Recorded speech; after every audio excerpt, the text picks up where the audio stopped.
There is a story about this car that sounds almost too perfect. A Czech machine seized by an occupying army. German officers intoxicated by its speed, so many of them spinning off the road that the Wehrmacht finally banned its own men from driving it. The Tatra 87 became known as the Czech secret weapon. It is a magnificent legend.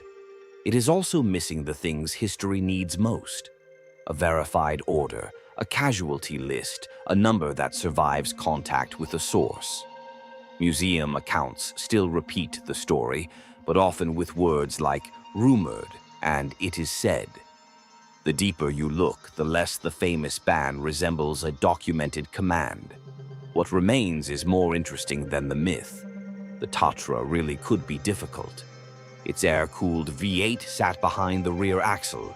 Its independent swing axle suspension and heavy tail gave useful traction, but they also gave the car a great deal of momentum at the wrong end. At ordinary speed, it was composed.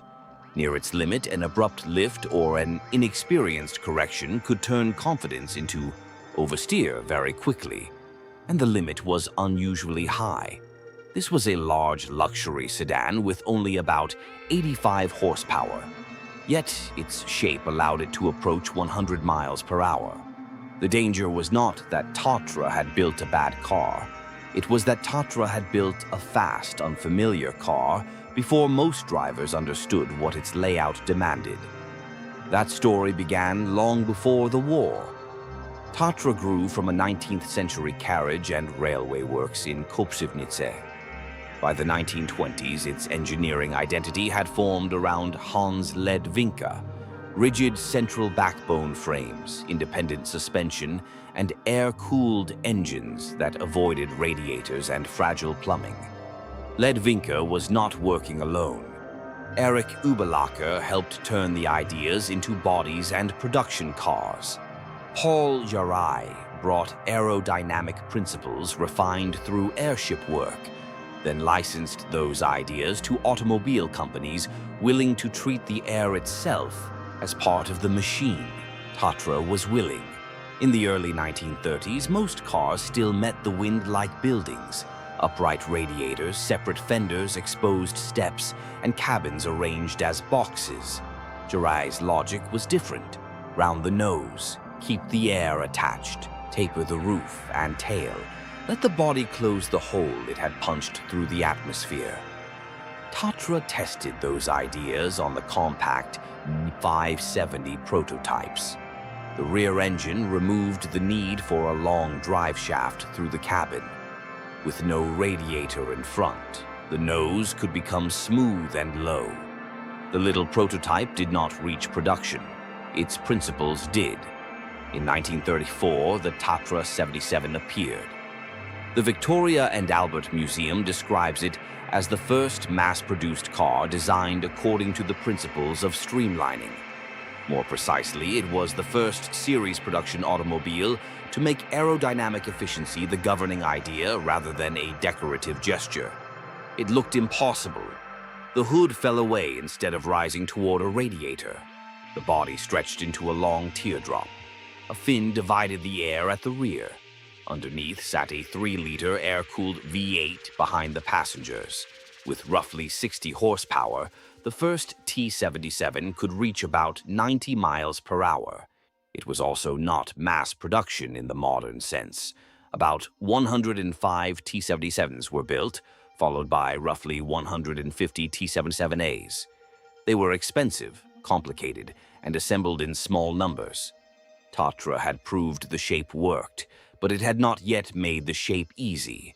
The Tatra 87, introduced in 1936, was the answer. It was shorter and much lighter, with an all-steel body and a new 3-liter V8. The windshield gained small side panes for visibility. Cooling air entered through large rear scoops. The dorsal fin remained, now attached to a car refined enough to survive 14 years of upheaval. Tatra built 3,056 of them through 1950. That number is tiny beside the automobiles that came after it, but enormous beside the T77. The 87 was no salon fantasy. It was a usable, durable machine. Its speed came from moving cleanly through the air instead of overpowering it. But the engineering bargain never disappeared. The same rear weight that helped the driven wheels bite into snow also made the car reluctant to forgive a mistake. A modern driver expects tires, suspension, and electronic systems to negotiate that moment. A driver in the 1930s had a steering wheel and whatever judgment arrived before the corner. So German officials may well have crashed Tatras. Period anecdotes exist and the physics are credible. But some crashes is not scores of officers.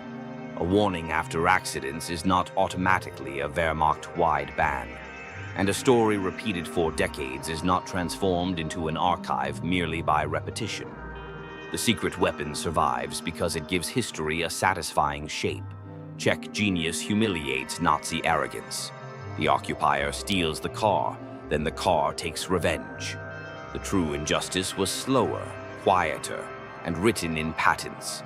Before the Beetle, Tatra had already explored the small rear-engine people's car in the V570. The later T97 put an air-cooled flat 4 behind a compact, streamlined cabin with luggage in front and a central structural spine. Those ideas did not belong to one person alone. European engineers were chasing the same problems. But the resemblance between Tatra's development line and Ferdinand Porsche's KDF wagon was substantial enough to become a legal dispute. Tatra pursued patent claims. Germany's annexation of the Sudetenland in 1938 put the Kopřivnice works under German control, and the occupation of the Czech lands followed. The dispute was stifled before it could run its course. Production priorities shifted. The T97 disappeared. The V8 T87 survived in limited wartime production. This is where the popular version becomes too simple again. The Beetle was not a Tatra 77 with different badges. Porsche's car drew from a crowded field of rear-engine experiments. Yet, it is equally misleading to erase Tatra. Its prototypes, packaging, patents, and conversations with Porsche existed before the KDF wagon became a symbol. After the war, the difference in their futures became almost cruel. Volkswagen turned the Beetle into one of the most recognizable and widely produced cars in history. Tatra's former owners continued the patent fight. In the mid-1960s, Volkswagen reportedly settled for 1 million Deutsche Marks. The settlement did not restore the world that had produced the T77. Tatra had been nationalized in 1945 and renamed a national enterprise the following year. After the communist takeover in 1948, central planning increasingly determined what the factory would build and for whom. Passenger cars did not vanish immediately. The T87 continued through 1950. The streamlined Tatra plan followed. Later, V8 Tatras carried officials and state institutions, but Tatra's identity in the West narrowed. The company became famous, when it was known at all, for extraordinary trucks and strange black limousines from behind the Iron Curtain. The pre-war achievement became a footnote to somebody else's success. That is the quiet catastrophe. Not a perfect invention stolen in a single night, but a chain of influence interrupted by occupation, redirected by politics, and remembered through the product that reached millions instead. And still, the Tatra 87 refused to become only a cautionary tale. From 1947 to 1950, Jiří Hanzelka and Miroslav Zikmund drove one through Africa and Latin America. The same car, now preserved by the National Technical Museum, crossed continents long after the legend says it should have been trying to kill its driver. That journey tells us what the officer story cannot. The T87 was demanding but capable, radical but real. It could punish arrogance, yet reward understanding. Its most important legacy was never the people it may have thrown off a road. It was the future it placed on the road before the world knew whose future it was. The Tatra 77 proved that air could shape a production car. The Tatra 87 proved that the idea could endure. Their lines survived in museums, in engineering, and in the silhouette of a far more famous people's car. The legend gave Tatra revenge. The record gives it something better: credit. If these stories are worth your time, subscribe. There's always another catastrophe.